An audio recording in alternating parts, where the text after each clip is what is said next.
buat kereta Proton Satria Neo. Okey, apa yang kita buat sekarang ni ialah untuk refurbish.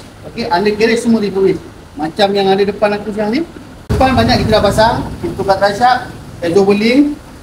Okey, driveshaft, exobeling, driveshaft power shield. Ini barang lama ni lama dia, tengok condition barang lama dia.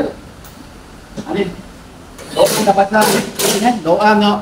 Driveshaft cabut dah. Dah cabut dah. Okey. Ini bahagian depan. So yang belakang. Okey, ni namanya trailing arm. Tengok trailing arm dia. Tempat ikat elemen. Yang ni aku dapat second hand. Second hand. Nampak ni tempat ikat dia. So yang ni second hand belaki tu belaki.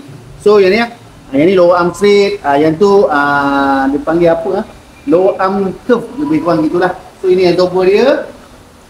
Tengok ini condition dia lah. Right. Ini trailing arm bush. So kita push je. Kita push je.